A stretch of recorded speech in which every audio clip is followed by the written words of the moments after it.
high in the misty hills, nestled between ancient forests, was a small, quiet village. It was the kind of place where time moved slower, where the air always smelled of pine and earth. And at the edge of the village, in a tiny workshop lit by a warm, golden glow, lived Elias, the lantern maker. Elias was not an ordinary craftsman. His lanterns were special.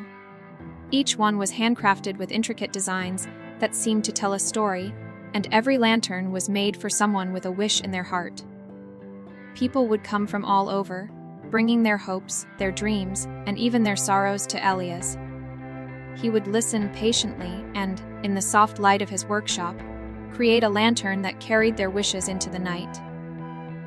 For the villagers, Elias wasn't just a lantern maker. He was a keeper of hope.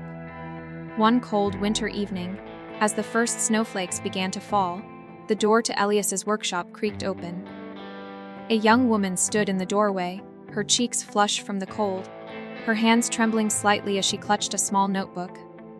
"Come in," Elias said gently, gesturing to a chair by the fire. The woman hesitated before stepping inside. She looked around, her eyes widening at the hundreds of lanterns hanging from the walls and ceiling. Each one seemed alive, glowing softly as if holding a piece of someone's soul. "I'm Claire," she said quietly, sitting down. I've heard about your lanterns." Elias nodded, his hands already busy carving a piece of wood. "And what is it you wish for, Claire?" For a moment, she didn't answer. She opened the notebook, flipping through its pages filled with sketches and scribbled notes. Finally, she said, "I want to feel close to my mother again." Her voice cracked, and she quickly looked away. Elias paused, his kind eyes meeting hers. "Tell me about her." Claire took a shaky breath. "She passed away 5 years ago. She used to take me to the coast when I was little. We'd sit on the rocks and watch the lighthouse. She always said the light from the lantern at the top of the tower was like a heartbeat for sailors, guiding them home. She was my light, but now I feel lost."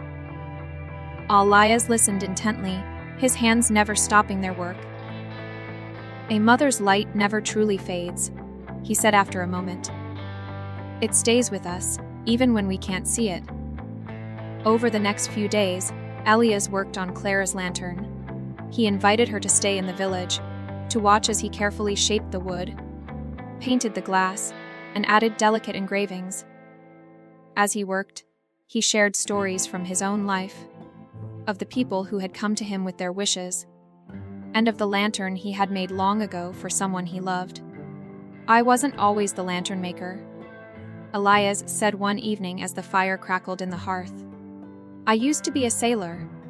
The sea was my life, but I lost someone I loved dearly, a friend who guided me through every storm. When she was gone, I found myself adrift, just like you. I started making lanterns to keep her light alive." Claire listened, her heart heavy yet comforted by his words. The day the lantern was finished, Elias called Claire into the workshop. It was breathtaking.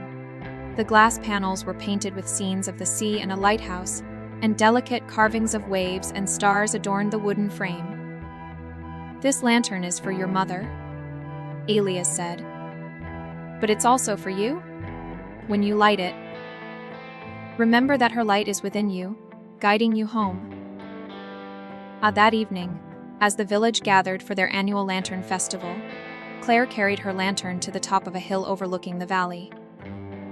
One by one, the villagers lit their lanterns, their wishes glowing softly against the dark sky. Claire hesitated for a moment, then lit the candle inside her lantern. The light spilled out, illuminating the intricate designs, and for the first time in years, she felt a warmth in her heart, a sense of connection she thought she had lost forever. As the lanterns floated into the night sky, carried by the cold winter wind, Claire watched hers rise higher and higher. Tears streamed down her face, but this time, they weren't from sadness. They were from hope.